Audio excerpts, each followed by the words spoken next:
മലയാളിയുടെ അഭിപ്രായം നമ്മളല്ലല്ലോ പറയണ്ടേ. പക്ഷെ എന്നെ സംബന്ധിച്ച് നമ്മൾ ചെയ്ത ഒരു മൂവി മലയാളത്തിൽ ആദ്യമായിട്ടല്ലേ ക്യാമ്പിംഗ് ബേസ് ചെയ്തൊരു സബ്ജക്റ്റ് വരുന്നത്. അപ്പം നന്നായിട്ട് ഇഷ്ടപ്പെട്ടിട്ടുണ്ട്.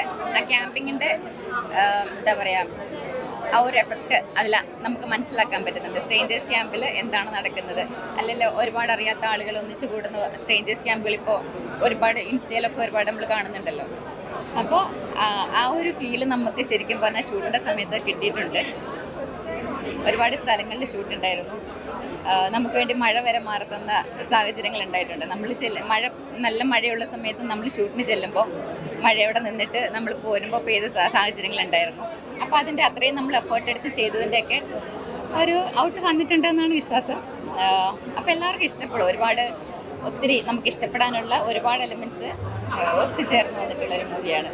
അപ്പോൾ എല്ലാവർക്കും ഇഷ്ടപ്പെടും. തീർച്ചയായിട്ടും തിയേറ്ററിൽ പോയി കാണണം, സപ്പോർട്ട് ചെയ്യണം, വിജയിപ്പിക്കണം. Okay, thank you. നല്ല സിനിമയായിരുന്നു. തുടക്കം മുതൽ അവസാനം വരെ നല്ലൊരു ഫീൽ ഗുഡ് മൂവി ആയിരുന്നു. പിന്നെ ഞങ്ങളുടെ കമ്മ്യൂണിറ്റിനെ റെപ്രസെൻറ്റേറ്റ് ചെയ്തുകൊണ്ട് റിയ ഈഷയുണ്ട്. പിന്നെ എൻ്റെ ഒരുപാട് സുഹൃത്തുക്കളുണ്ട്, മെറീന, ബിപിൻ, അവരൊക്കെ നല്ല രീതിയിൽ തന്നെയാണ് പെർഫോം ചെയ്തത്. നല്ല സിനിമയോടൊപ്പം അതുപോലെ ആസ്വദിക്കപ്പെടുന്ന കുറേ നല്ല രീതിയിലുള്ള പിക്ചറൈസേഷൻ ചെയ്തിട്ടുള്ള നല്ല പാട്ടുകൾ കോർത്തിണക്കിയിട്ടുണ്ട്. അതും കൂടുതലിനെ വളരെ മനോഹരമാക്കി. മൊത്തത്തിൽ ഓവറോൾ നല്ല സിനിമയാണ്. നമുക്ക് കാണാൻ പറ്റിയ നിങ്ങൾ എല്ലാവരും വാച്ച് ചെയ്യുക കേട്ടോ. Thank you so much.